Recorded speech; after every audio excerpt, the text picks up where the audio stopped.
And we're right back. I'm getting Skyrim videos while the fam's not here, so there's not much of a background noise. You may hear my fan, though, my ceiling fan. I tried to keep my room still somewhat cold.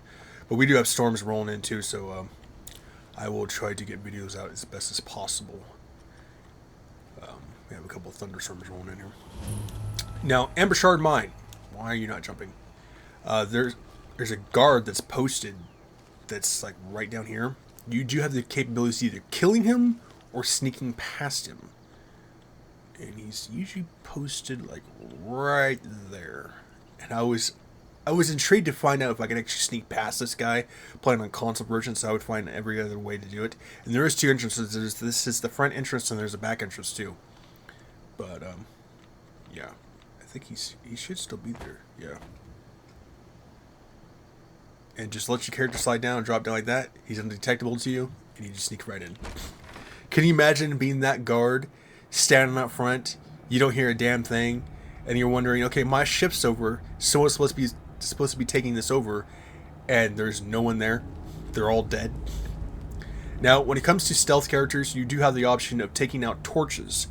Now, be aware of this because some NPCs are smart enough to realize that, hey, this torch is out when it was lit before, and they will actually investigate in that area for a certain period of time before they just stop. One of the things about stealth characters and one of the bonuses you get, traps. You know, you have pressure plates, there's like other fall more type of traps, and you have tripwires. Once your stealth is high enough, you can actually walk on those or walk past those, and it will not activate the trap, which makes it another thing why stealth characters are completely just broken in the goddamn game.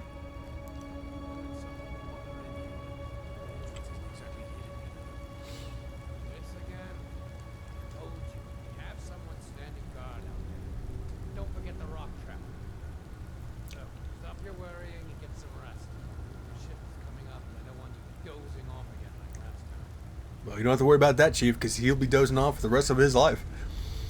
Sleeping characters and undetectable characters, you have a higher crit chance because they don't detect your presence. So, always fun.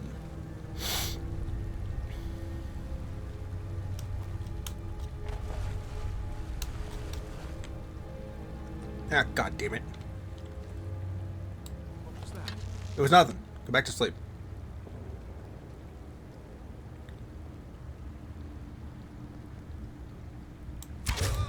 I'll just take your ass out now. And this is where you usually get your first pickaxes too. They also weigh 10 pounds, so be aware of that.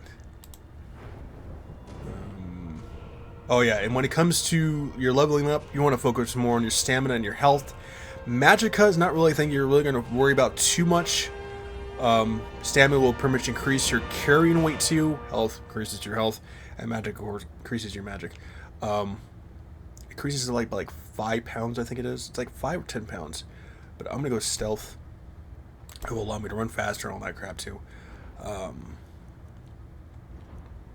I have done a thief magic user where you pretty much use sneak and destruction magic. It does work, but you will not gain crit bonuses with magic. So there is a downside and an upside to it. And he will detect his buddy gone if he sees his corpse, which he theoretically should.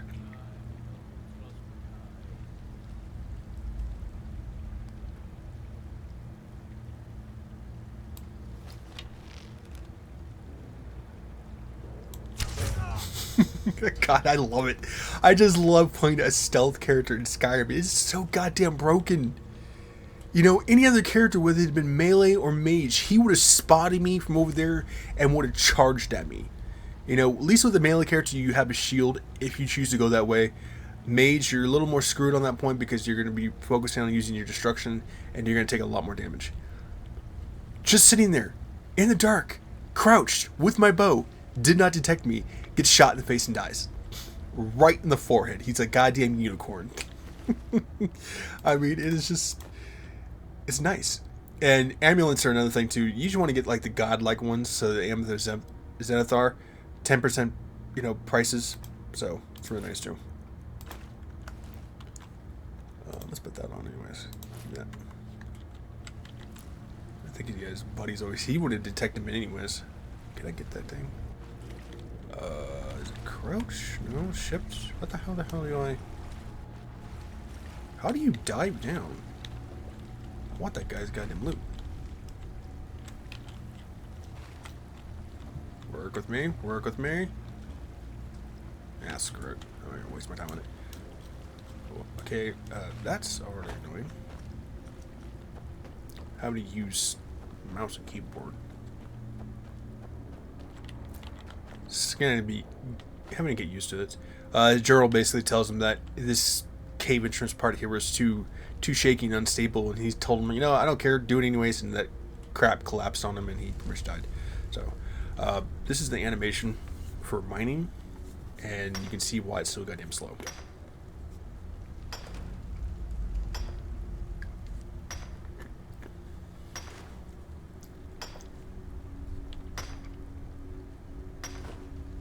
It took 9 hits to barely get any iron. I don't like the animation like that. I don't know if there's a mod to where you can actually skip that. Leave comments below, and I'll have to check it out. So, whoa, what the hell was that? Oh, was that my auto run? Oh, that's interesting. Dropping this will activate 2 guys over here, and they'll commentary will be different whether these guys are still alive or not.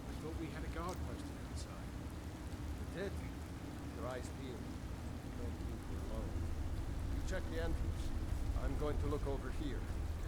And if your sneak is not high enough, these guys can detect your movement even when crouched. So be aware of that.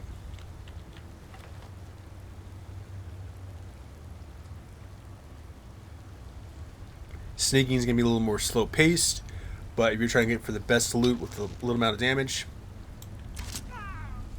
it's the way to go. Shot in the shoulder. Oh shit, he survived. Time to end. That was supposed to be a headshot. I don't know why the hell you survived. He survived in that. I mean, people can get shot by a bolt in the shoulder and survive. I don't think a bow and arrow is going to make much of a difference.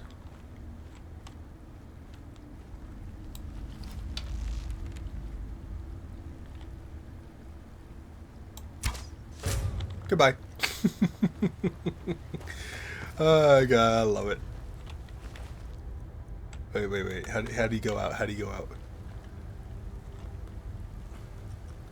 out? Right in the cheek. It's a tough call on that one. I don't know. Shot in the cheek, I mean, it's... If it hits your spinal cord, I mean, you're pretty much dead. Theoretically, I guess you could survive it. I don't know. That's a really tough call on that one.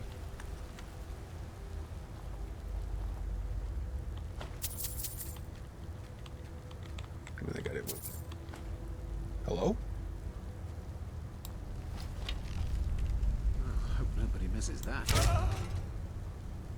Well, that's interesting. He's never done that. So that's new for PC. Taking this step does not activate him. Going around the corner and continuously triggering him activates him. And can allow you to get your stealth up too. That is interesting. Taking this, you have to lockpick those, so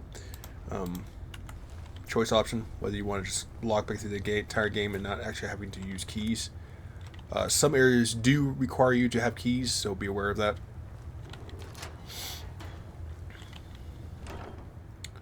Fire resistance. Ooh, amber. That's a new one. That is not in console version. Okay. I like that. That's pretty cool.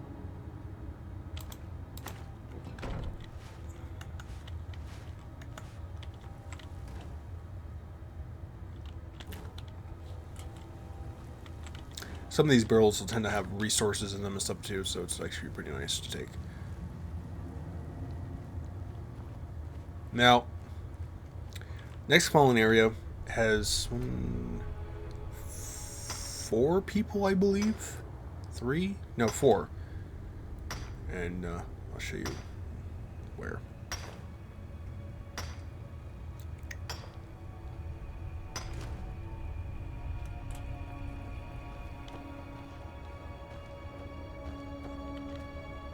Now, even within distance of these areas, the NPCs will not detect your character, so you don't really worry about it too much.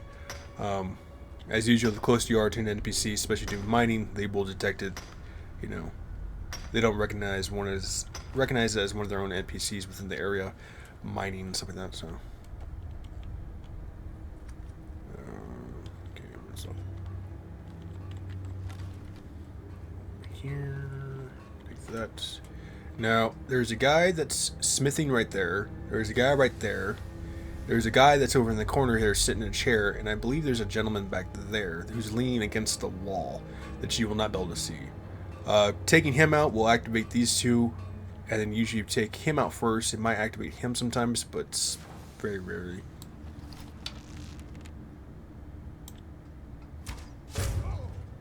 Ooh, right in the back of the neck. Yeah, you're not surviving that. That's instant death. These areas you can actually take out the torches to make it more stealthy. But if you move quick enough, you don't have to really worry about it too much. Your car go by too, so I do apologize.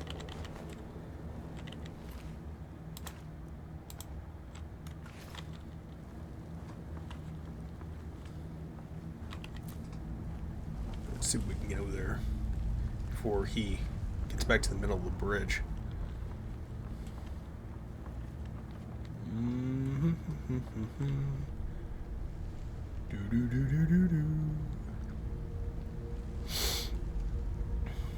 If your shot's good enough, you can actually knock him off the bridge. Or in this case, her.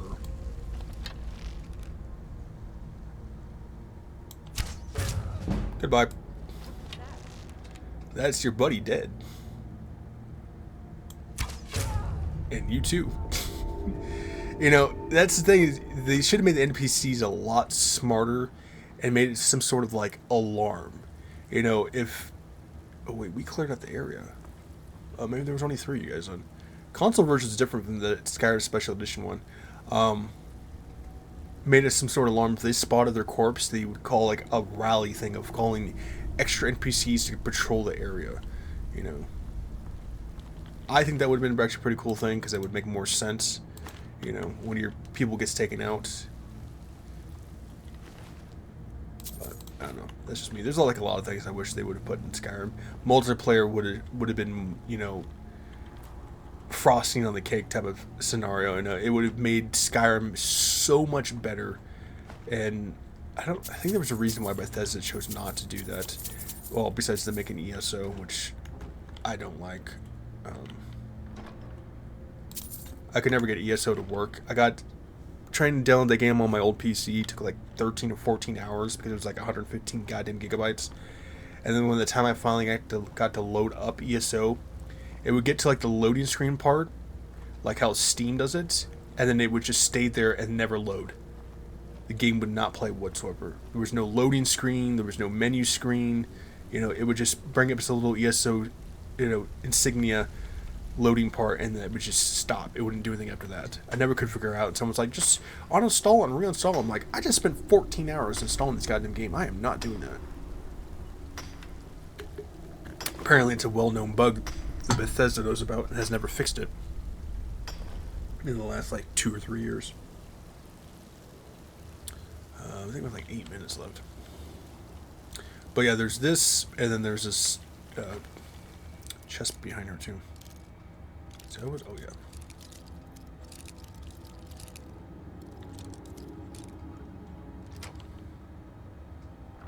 That is actually somewhat easier than using your analog sticks on your controller. I think it's mostly just because of the mouse. You're not having to use your 2 thumbs to try to figure the goddamn shit out. I don't know, man. That's just me.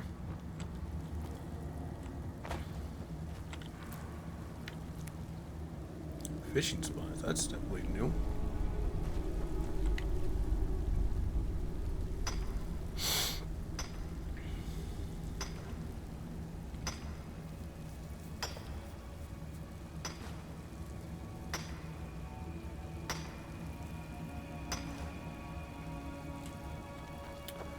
Okay, I think that should be about it. This entire place.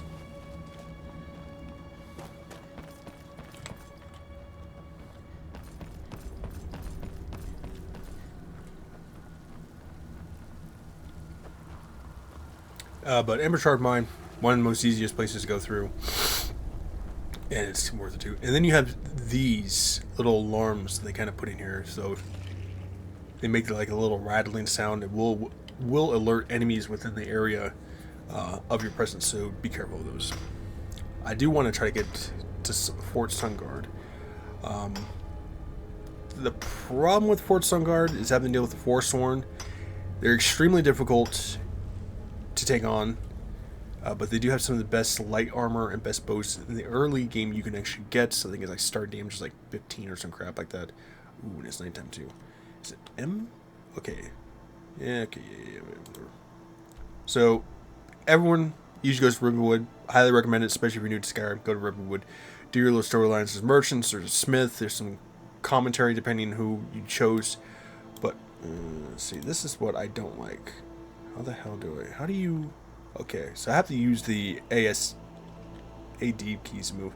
But Fort Sunguard is like right, like somewhere over here.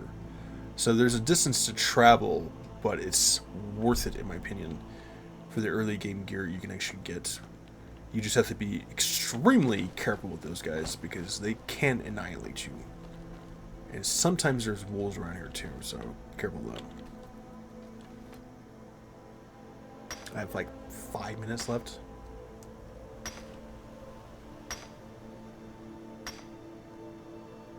They also have some of the coolest gear in the game for light armor because it's like a druid. I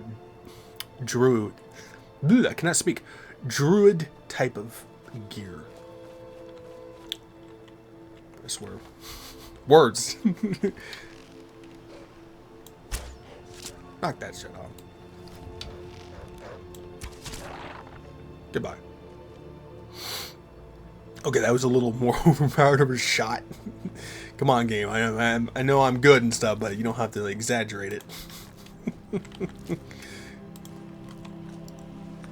But Skyrim is the one thing you will learn when you play Skyrim. Skyrim is one of those games you think you're gonna sit down, play for a couple of hours, and then it'll get boring, or you'll get burnt out on or something like that. No, Skyrim is one of those games that it will keep you on your toes. You think you're going to play for a couple of hours, and next thing you know, you're pretty much spending the entire day playing Skyrim. I mean, like, 1 hour is like 5 or 6 hours past by the time you realize when you look at the clock next. Skyrim is one of those type of games that it pretty much just drowns you in the immensity, of the nature, of the dungeons, of the gameplay, of the enemies, the story, if you're really going for that too. It just immerses you into the environments where, most now games do not have that. They're just more about the graphics. They have like half-assed storylines that no one, is ever going to care about. And they're all pretty much just rushed. That's why, I would have waited an extra year or so if Bethesda actually made, multiplayer and added additional stuff into the game, like what they should have done with Oblivion, but they didn't, so, which is disappointing. I think it's like one of the huge faults about Skyrim that I do not like. There's so much stuff they could have added into it, and Bethesda just decided, you know what, we've spent long enough on this game, we got other projects we have to do, let's just put the game out now how it is. And people can just use mods and stuff like that too, which I'm not a big mod guy. I don't really care for it. It just takes up more space in your thing, on your PC, plus, it's going to lag at your game, especially if you get too much. But I got like 2 minutes, and the next area we're going to be going to is like this North Crystal, what the hell is it? Something cave. It has a necromancer into it, and a couple of enemies and stuff like that, but we're definitely going to try to get to Fort Sunguard as quickly as bestly as possible. I might even just run over there and do it off screen, but I really don't want to. But either way, stay safe, healthy, and sanitized. Make sure to drop a like, subscribe, leave comments below. Make sure to check out the rest of my videos, and I hope you will enjoy my Skyrim Let's Play. And I'll see you guys.